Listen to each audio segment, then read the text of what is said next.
pleased to see so many of you are joining us to share our passion about this wonderful crop, African Yam Bean.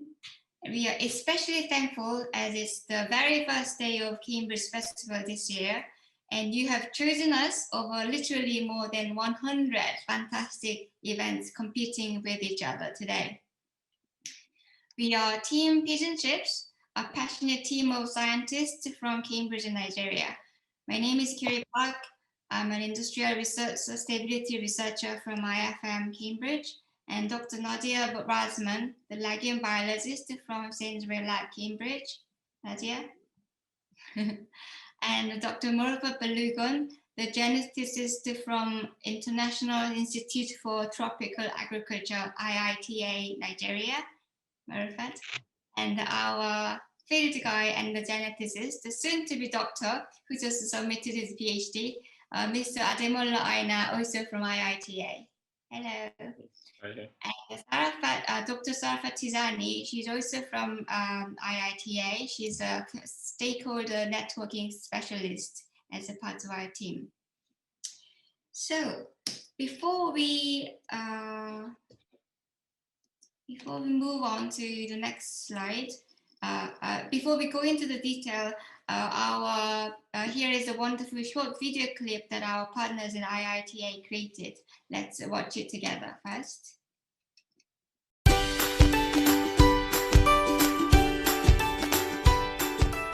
With dwindling agricultural land, population increase, and environmental degradation, we need crops like African Yam Bean that can produce more and more nutritious and within the same land space. So we are harnessing on this project indigenous knowledge and scientific knowledge to reintegrate this underutilized crop into the food value chain the world over. African Yam Bean has the potential to become much more important.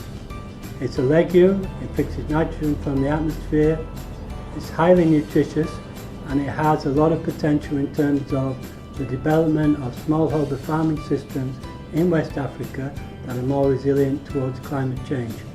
African Yam Bean is climate resilient, and then it could be a very important crop in the future for Africa. African Yam Bean is an indigenous leguminous tuber. It is usually cultivated between April, May till December of every year, and the names of African Yam Bean differ geographically. African Yam Bean also produces tuber on the ground, usually the size of sweet potatoes, although most farmers are unaware of this. And African Yam Bean also helps replenish the soil through nitrogen fixation.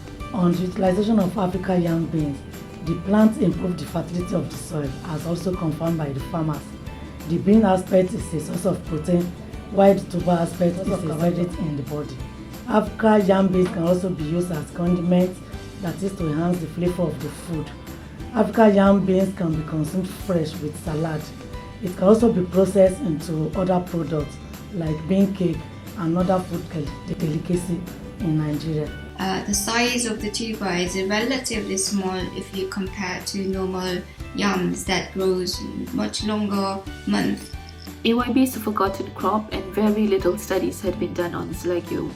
From our interviews with the farmers, we now know that we need to breed for bigger tubers and shorter cooking time for the beans. To do this, we need to understand how the tubers develop and what are the genes responsible for better beans, so then we can have improved AYB.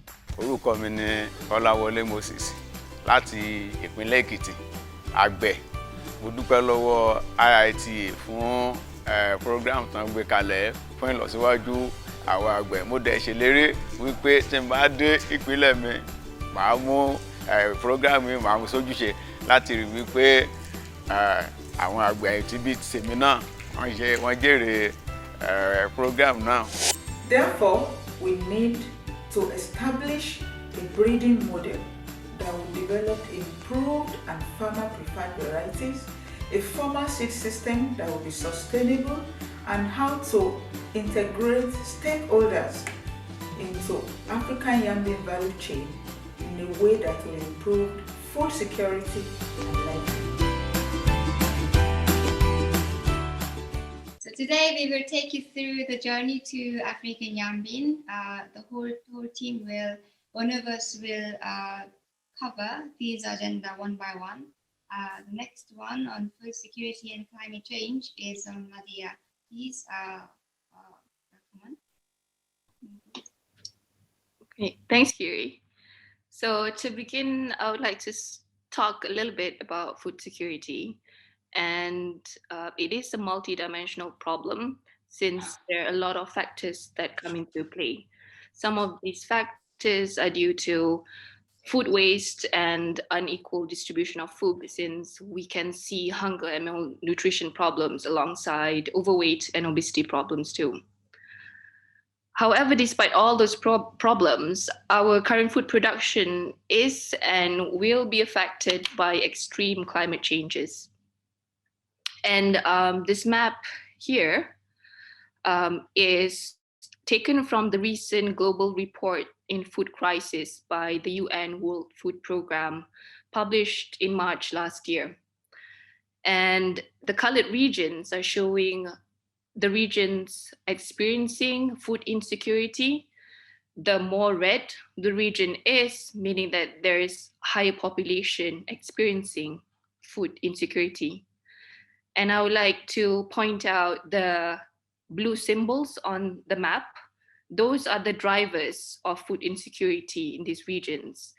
And the second symbol there, that is the weather extremes. And you can see within the red regions, this is one of the drivers of food insecurity in those regions. And in a couple of other regions on the map, this is the only driver for food insecurity. So with that data, and it is also expected that by 2050, we'll be having 10 billion people on this planet. How do we actually sustain this? So the one solution that we're proposing is to revitalize a forgotten African crop called African Yam Bean, or AYB. And this crop and some tuberous legumes have 3 criteria that can address better food security. So first is diversity. And these legumes provide more options to our diet that reduce our reliance on only a handful of few major staple crops. And these legumes are also good security crops. In Nigeria, old farmers actually plant AYB alongside a major cash crop. And in cases where the major cash crop fails, the farmers would still have food from AYB. The second one is proximity. A lot of these tuberous legumes are native crop of the land. That means that we can have local food production, and this reduces carbon footprint for food transportation. And third one is these legumes, these crops are very resilient plants. They can withstand extreme weather changes, especially AYB can withstand drought. And since they are legumes, it means that they can fix atmospheric nitrogen and this reduces nitrogen fertilizers. Right, so this map here, compared to the first map, is showing where AYB used to be grown across Africa. So you can see from the East Africa, the Horn of Africa in Ethiopia, to Central Africa, to West Africa. And I hope you can also appreciate that compared to the first map, the same red regions also overlaps where AYB used to be grown. So what is actually AYB, or African Yam Bean?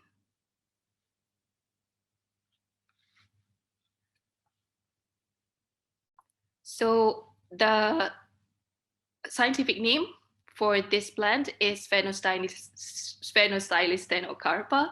It originates from Ethiopia and used to be grown across Africa, as I've shown in the previous map, but now it's a forgotten crop. Both beans and the tubers that are formed on one plant can be eaten, but depending on the regions, for example, in West Africa, it is grown mainly for the beans, whereas in East and Central Africa, it is mainly grown for the tubers. They also can withstand harsh climate condition, especially drought, and it is very nutritious. It is very nutritious.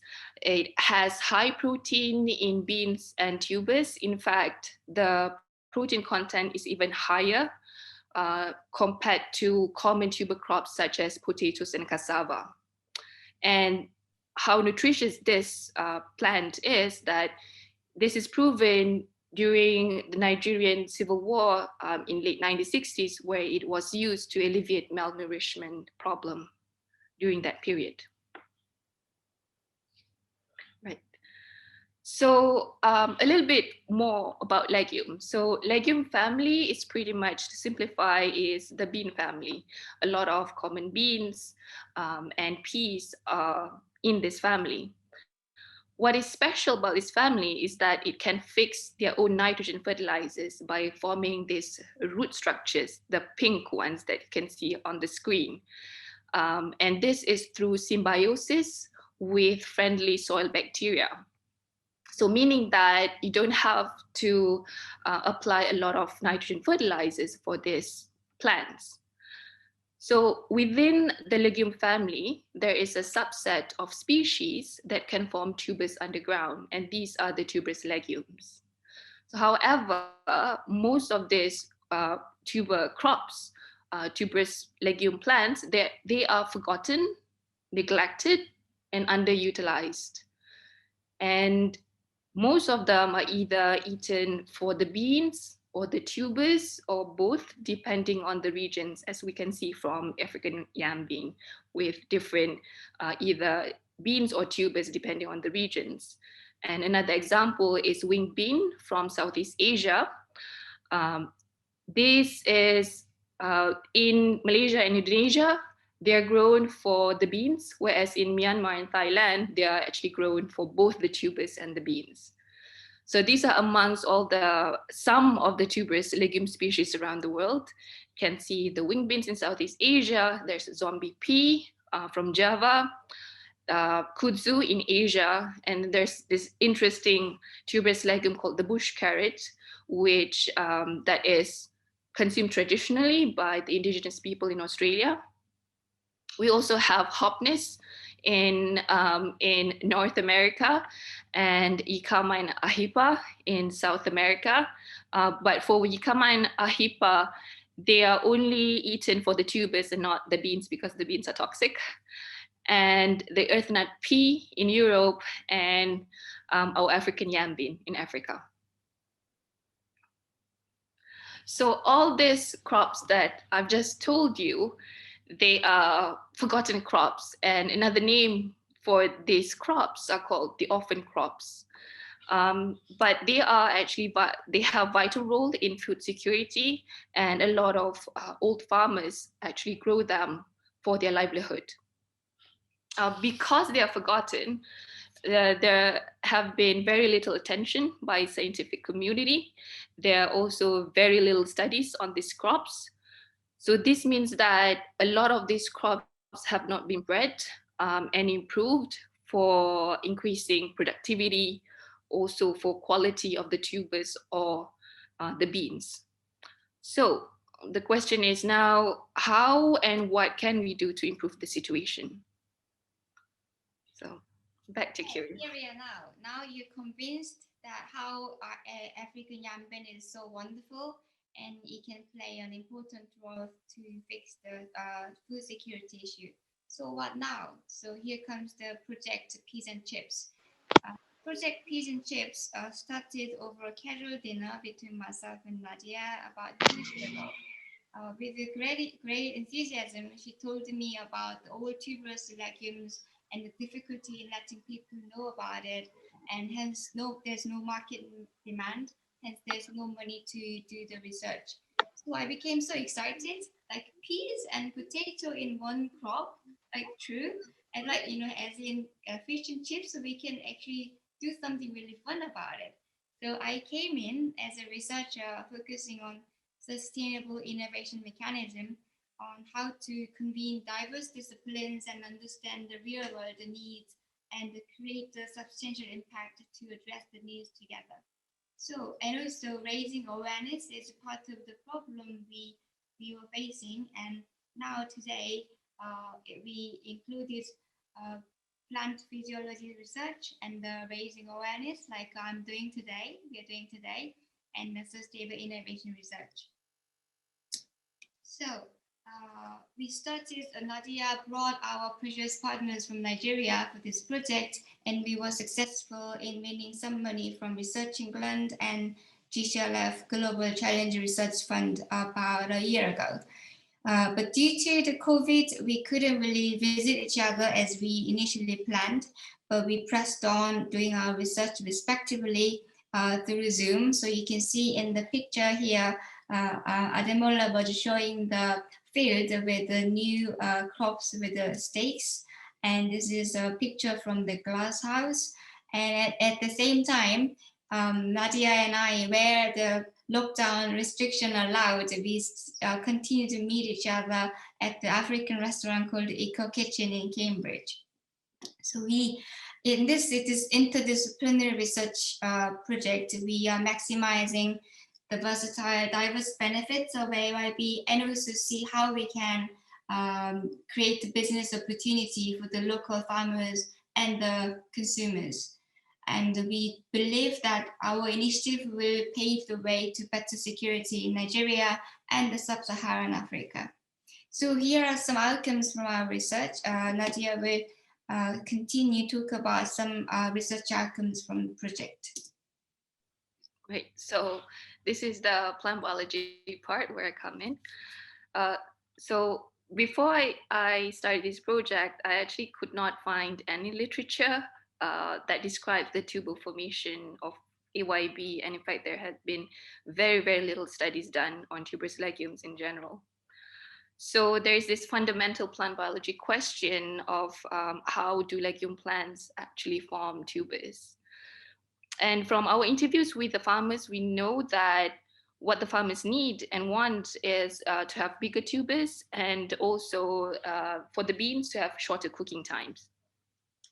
So in order to do that, we need to have fundamental studies of to understand how the tuber actually develops in AYB and also to identify the genes for better beans. We also need to study how the bean and tuber production actually impact each other or influence each other, since both of these beans and tubers are grown on the same plant. So what we're trying to do is to use what we know from fundamental plant research and translate these knowledge to help improve AYB that will help farmers to improve their food security.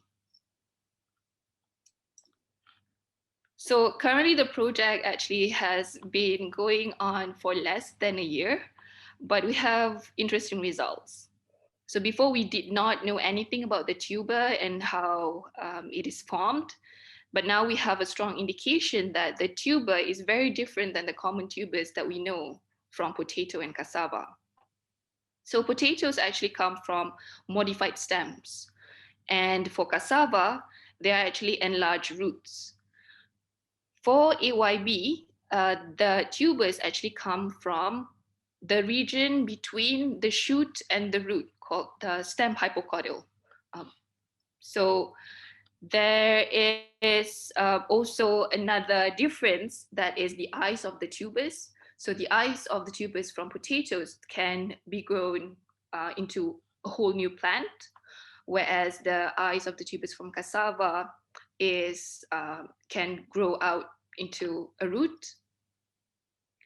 And for AYB, interestingly, the eyes can either grow occasionally, it can grow the root, but the most unique feature is actually it can grow more tubers from the eyes. So this is something new, this is something unique. We have not seen this type of tuber before from common tuber plants. So to explain more about our findings, I pass to my colleague from Nigeria, Ademola Aina.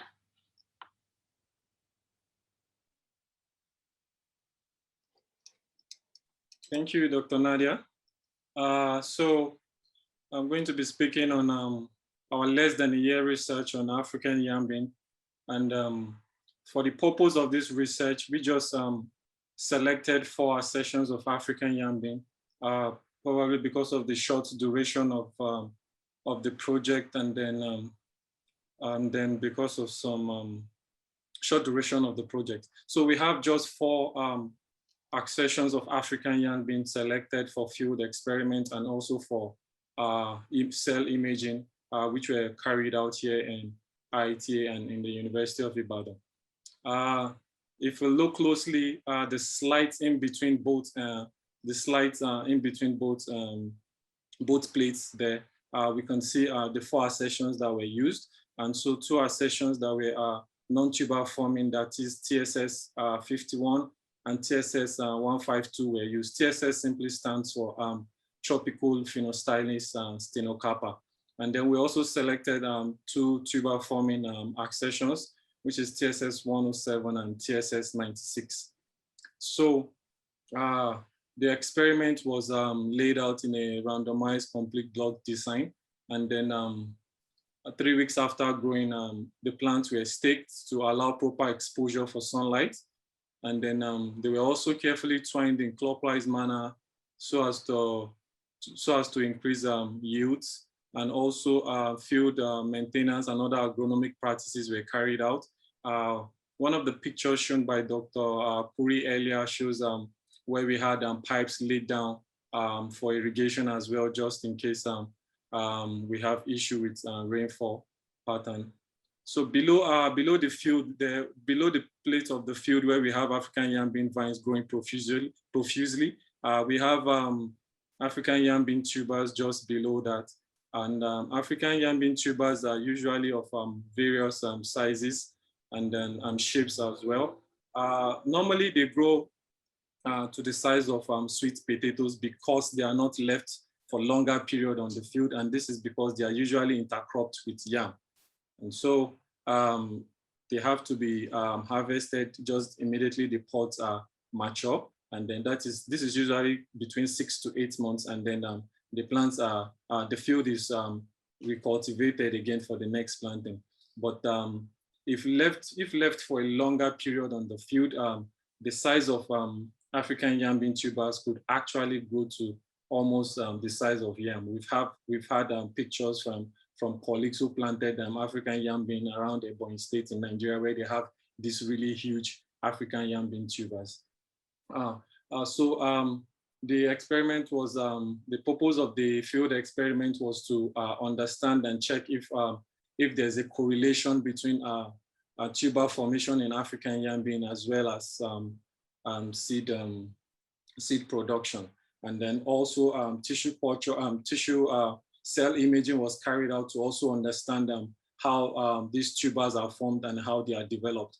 Over time, there has been an argument or rather a debate on African Yam Bean being a tuber, being a root derived, being a stem derived. But from the experiment conducted from cell imaging here in UI and IITA, we're able to understand that the tuber formation in African Yam Bean are mainly from the stem hypocotyl, which is just a little below the cotyledon down to before the root begins. So that is the region which is responsible for formation of tubers as against being a root crop or a tuber crop. And then looking at, okay, before this slide, there's a picture there that shows the imaging section just to the far right. Yes, it shows the imaging section. This is just one of the imaging sections that we use to analyze and understand the patterns of cell arrangement in African Yam Bean tuber. So back to the results now. Yes, so what we found out was that although visually on the field, we could see that the African Yam Bean accessions that produce tubers had really relatively large tubers, and then they had just little yield in terms of seed. So although because the accessions used were not quite large, and because of the short duration of the experiment, normally field experiments should be repeated at intervals and between different environments. So it was not significant, but this is not conclusive, as this is supposed to be, this is going to be carried out as well to further ascertain the real correlation between seed production and tuber yield. And also we noticed that the TSS, that is tropical phenostylus TSS 107, was consistent in terms of tuber production as against TSS 152. We just had about 2 plants producing tubers compared to TSS 107. And also the TSS 7 had the highest tuber yield, and then we noticed that the TSS 107 also was able to produce more nodules compared to other accessions that were used in this study, either those that were producing tubers or those not producing tubers. So it had more nodules and it gave higher yield. And so moving forward, there will be need to replicate to repeat this experiment again in different environments, so as to take care of the environmental factors affecting tuber formation. And then also moving forward, we will also have to increase our curation, that is collection of African yam germplasm across West and Central Africa, so that by doing this, we could identify a lot of accessions which are tuber producing, and then we could evaluate these accessions in multi locations to also try for the effect of environment on tuber formation.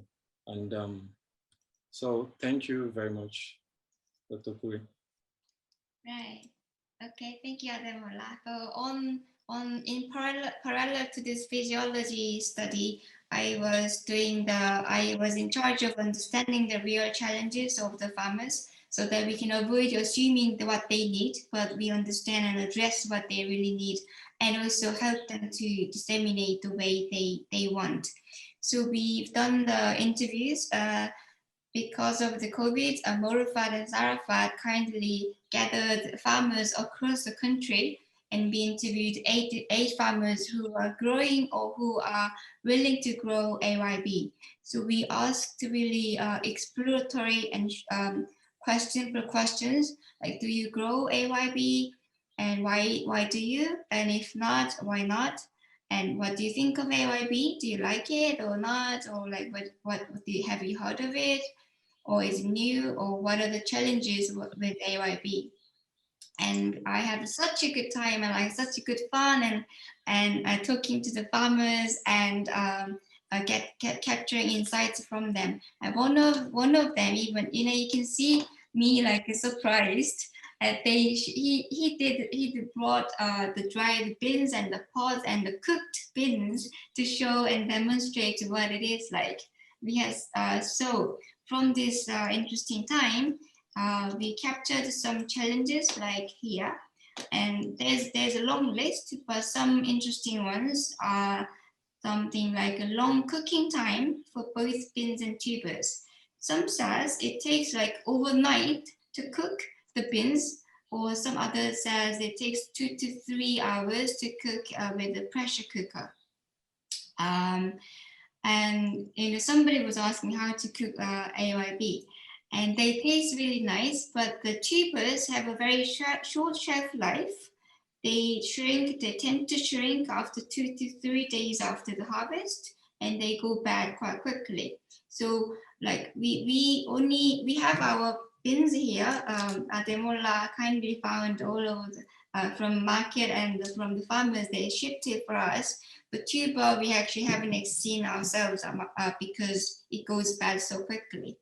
And relatively small tuber size compared to other like big yams and cassavas they produce.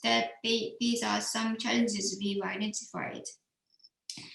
So again, then it leads us to some opportunities.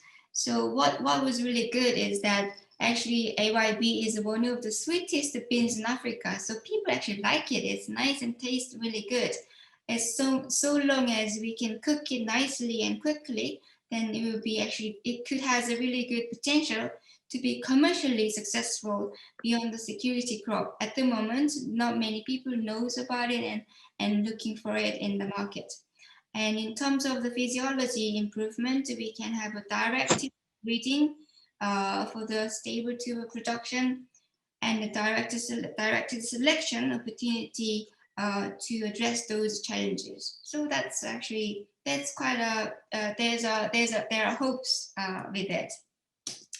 So based on the first initial outcomes from the interviews, we are now populating our value mapping tool from CIS, Center for Industrial Sustainability. So we are now looking at the wide groups of stakeholders, be it soil or CO2 or nitrogen, to the consumers like the young kids and the farmers or the cook, to the NGOs who is promoting the seed distribution, and the local government. So we are now trying to understand the value that is currently being captured and uncaptured, and what is the creative value creation opportunity that will be good for the farmers and for the farmers and by the farmers. So, and once we identify challenges and where to go, the innovation direction is clearer. We are planning to run a makeathon event in this summer. So the overarching title will be how to make AYB fashionable, but we are now in the process of refining the task to give the participants. So a makeathon is type of like hackathon, convening people together from different disciplines, and you give challenge and we make something together and in conjunction with maker spaces. So why not we can come up with some chips project production for the tubers, so that it can be turned into product right away from the field. So this makeathon, if you are an enthusiastic scientist or maker or entrepreneur or designer or an engineer or innovator or a foodie or something else, you are very, very welcome to join. When the timing, exact date is not confirmed, but it will be before August, which is our project end date. So please do look forward to receiving our emails in due course for the invitation. This will be highly likely to be a hybrid version, meaning that we do, because of the COVID, we will be doing online discussions mainly, but we will send out the bins and some making kits to you, and you will be doing at home, but you will do the mentoring from online, and the makerspace will help you to prototyping it. So this will be an interesting, exciting opportunity to you to have fun and great ideas together. So here, Dr. Morafat will tell us more about the future avenue of the project in AYB. Over to you, Morafat. Okay, thank you very much, Kiri. I would like us to follow the existing protocols and the notes on African Yam Bean, that is as highly nutritious tuber, and which is more nutritious than sweet potato, Irish potatoes, yam, cassava in terms of the protein content. It has also high seed yield, and then we have more food produced within the same land space. And with the population increasing globally, especially in Africa, African Yam Bean is a promising crop. So IITA is focused on Africa's food security, and we have collected a lot of African Yam Bean genetic resources so that we can utilize it to improve the food security situation in Africa. Yes. Yes, so now we should also note that the attributes of African Yam Bean production includes that it improves the soil fertility, as Nadia has said, because it's a nodulating legume, so it's able to fix atmospheric nitrogen. And then we might not need as much of synthetic fertilizers as we have been using for other crops. It's adapted to a wide range of environments, so it's more resilient in terms of the environment and climate change. but it is predominantly grown by the aged generation of farmers, and the acreage for African yam bean is declining. This is why we say it is endangered, but there's little research efforts on yield improvements, not only yield improvements, adaptation, utilization, and the number of attributes needed for successful value chains. In addition, it has a single long annual production cycle, which is significantly affected by climate. For instance, cowpeas can be grown 3 to 4 times in a year, maize 3 to 4 times if there's irrigation, but for African yam bean, it's only once. And the tuber production, as we have heard, is inconsistent. The fact that it produces tuber this season doesn't mean you expect it to produce the next season, as we have heard from our fields at IITA. And tuber deterioration, which causes a lot of storage losses. So the research questions that we need to answer, some of which we will try and answer on this project, is that what are the climatic thresholds for African yam bean, and how is this related to tuber bulking and source sink relation? Without knowing exactly how African yam bean responds to the environment in actual terms, a farmer may not be able to plan production successfully. What breeding model is best for high genetic advance in developing improved varieties of AYB? In terms of genomics, transformation, genetics, conventional breeding, we need a model that will give us the best improved varieties within the shortest possible time. What are the best technologies and systems for propagating disease-free planting materials of AYB?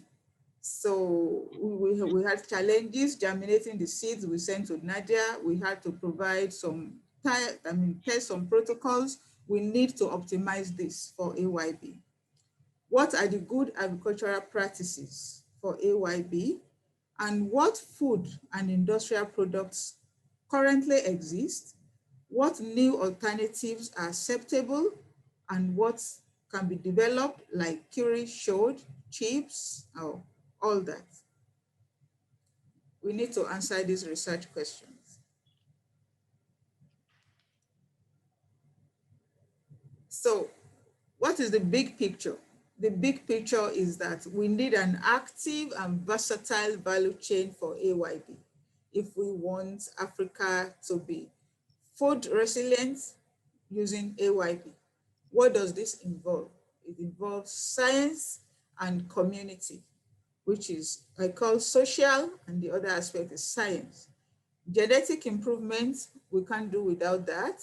A lot of the wealth of genetic resources we have at IITA, we have only used 4 out of it on this project. We've got a lot.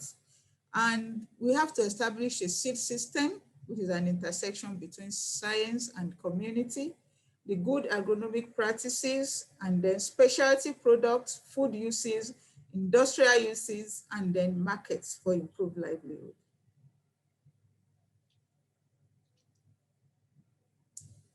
So in terms of genetics and breeding for AYB, there are 3 clear questions that we need to answer or focus on. These are, we need to breed for intermediate and early maturing AYB that are adapted to characterize or target agroecologies for fresh and processed markets. We need to know that this is growing in the savannah, this is going in the forest or Guinea savanna agroecology, and will do better. Which one wins where? And the maturity period has to fit in the weather situation. We need a non-staking architecture, which is additional cost and production, also to be early maturing for the same target environments and for fresh and storable food products.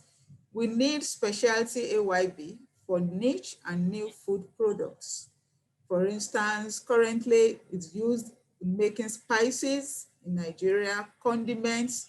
The pods are eaten as salad. Can we make puddings with it? Can we substitute wheat to some extent or percentage in making cakes? or porridge and some more snacks. We also can go into industrial products like pesticides for local, not only local, but also export markets in the value chain. Yeah.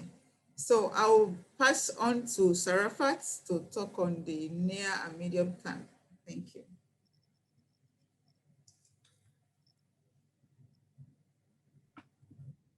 Thank you very much. Yeah, I welcome all of us again. And on the Africa Yam Bean, the near and medium-term actions to make AYB available, accessible, and affordable, and adopted for global food resilience include: one, intercropping of Africa Yam Bean with other crops. We encourage dietary diversity that can improve household food security. How? What we are trying to say is that instead of using the land to produce only one crop, we can plant many crops. And when you plant many crops, as you are getting yield from this other crop, we'll be getting yield from Africa Yam Bean. And with that, one can be what? One can be food secured as well as far as household and family as well as nation is concerned. Then apart from that, development of early maturing varieties of AYB that can be ready within 3 to 4 months. As at present, like Ademola have already explained that it takes about 6 to 8 months to mature. If we can have early maturing variety of this Africa Yam Bean, then it will go a long way to ensuring future food security for any nation, for any family. So it mature on time, and the ability to fix nitrogen, at least to improve the fertility of the soil. We make, together with that trait or quality of maturing on time, we allow us to cultivate it probably 2 to 3 times in a year. With that, the household, the nation, and the family will be food secured. Aside that, if we're able to develop processing technologies and facilities that will allow us to store it, because sometimes during the peak production period, everybody will produce, then the farmer will harvest it at the same time. And so if there's no preservation, they will be forced to do what? To take it to the market at the same time. Apart from the fact that price will fall, or to make use of it at that very particular time, so that it's not going to spoil. Apart from the fact that it will lower the price, the same thing, these beans as well as the tuber, they deteriorate, the tuber deteriorates easily, then beans will not be able to store for a long time. But if we have processing facilities and good preservation method, we'll be able to store it. And so during the time of surplusity, we are going to store and preserve it. Then when the period of scarcity comes, we can easily have something to fall back on. And with that, we can be secured as well as both in the household, in the nation, and within the family as well. Thank you very much. Thank you, Sarafat and Morufa, for your informative slides. Okay, and on top of the online talk we are giving today, despite the lockdown, we still wanted to give you the tangible experience. So Nadia and I, we put a window AYB museum in Cambridge. This is at the window at Echo Kitchen, Cambridge's one and only and beloved African kitchen on number 8 Norfolk Street in Cambridge. So if you are around in Cambridge, please do drop by during the festival period until 4th of April. It's live from yesterday, and it's perfectly COVID safe. We can see the live plants that Nadia germinated about a week ago from the seeds that shipped from Nigeria by Ademola. And this is winged bean, another tuberous legume plant. You can see this. And a big print of the first specimen of African yam bean collected from Ethiopia back in 1840. And we also commissioned, we're very, very proud of these 2 illustrations that we commissioned the young artist and the plant scientist to do the botanical, like scientific illustration of the plant, because there was because there was no scientific drawing so far. So please do come and enjoy yourself. And I should highlight that here, Grace and Yemi, you are here. These two are the great and wonderful owners of this place. And Grace, she's an amazing cook and a scientist herself. And without their openness and warm support throughout this preparation, this exhibition would not have been possible at all. So please come and see and meet them and say hello. But at the same time, are you curious how African Yam Bean tastes like? So am I. Let's watch like what Grace has created here. Special sauce and palm oil. It's not different from the other yam. The other beans we have. Very tasty. Okay, there's a Grace. Would you like to say hello to everybody? Oh, hi everyone. Can you hear me? Yes. Oh, thank you so much. First, I want to say a big thank you to Carrie and Nadia. It's a great pleasure. My husband and I, we've not taken this lightly. It's a great pleasure to be involved. I went to a high school in Nigeria called Mayflower School. And for anyone who knows Mayflower School, we used to grow everything that we eat in that high school. So that's, so it's not, so I can identify with what you're saying. And on top of that, you said it, I'm a scientist, I'm an oncologist, I'm a cancer specialist, but of course I work in research. So I can identify with what you're doing. And that's why my husband and I, we just want to say it's a big pleasure to be involved in this. Thank you for giving us the opportunity to work with you. And we look forward to seeing people tomorrow. I've actually cooked this with the way we will cook our red beans, which is with palm oil. I have this special sauce that Corey and Nadia loves. So I just added it to the beans and it was mwah. Honestly, I think like the English would say, I think the eating, or should I say the taste is in the eating of the pudding. So thank you so much and have a great section. That's amazing, Grace. Grace actually sent to me this video clip. I was literally drooling, and so she kindly offered that she would cook it for us with her special sauce. So do come along with your container tomorrow, and you can buy it from her and taste how AYB tastes like. Perhaps I will see you there, like in the line. But it will be limited for only we only managed to give about like less than 2 kilos of it. So be quick and be the lucky one. Okay.